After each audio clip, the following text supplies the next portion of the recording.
Hey, what's up? This is Kobe. Um, I started traveling at age 13 by hitching. I was in the foster home, and I would come back. In Alabama, and I would run back to New Orleans, where my dad's side of the family was actually from.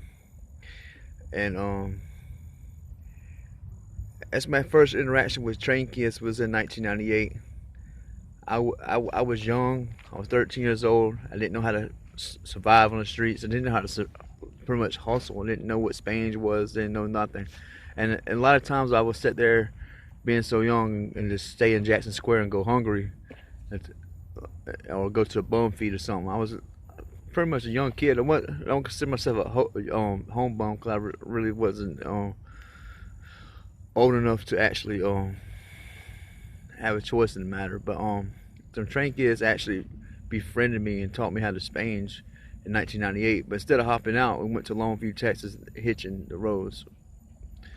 Um, I traveled many years like that hitching. I got stable after Katrina and actually got married, had a daughter. I got divorced in 2009. I hit the rails again. I mean, not rails, but the roads.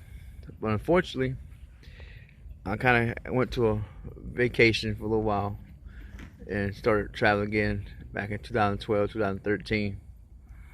At 2014, I started looking into train hopping on YouTube a lot, Facebook, a lot of people, and I ended up running into a pretty good old school hobo named Crazy Cooter. He actually was good enough to coach me on a train until I got to him. My first hop was Birmingham, Alabama to Manchester, Georgia.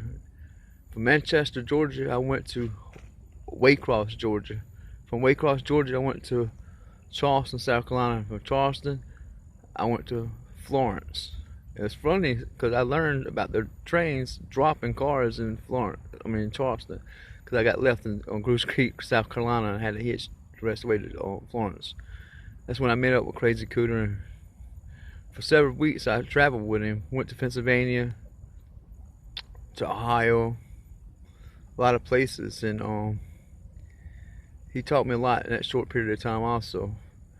And even though I have only been riding trains since 2014, I pretty much have been to a lot of places in a short period of time. I've been as far as north as Pennsylvania, as far west as San Antonio, and far as north as Danville, Illinois, which is pretty close to Chicago. And I've several routes I've taken several times, so I'm pretty familiar with like Houston, Beaumont, Atlanta, Chattanooga, Nashville, St. Louis. Them areas I pretty much have mastered, and I'm learning every day. My first actual train hop that I was to find the train and navigate it to the correct location was in Cincinnati to Atlanta. First time I used the crew change was that hop right there. I was actually navigating it pretty well, you know. The rest of the before that, I was just purely hopping by luck, you know, by myself, you know. But I plan on riding the rails for a very long time. I enjoy it. It's something that keeps me peace of mind, and it gets me a lot of miles. So yeah, I have a lot of respect for the rails. So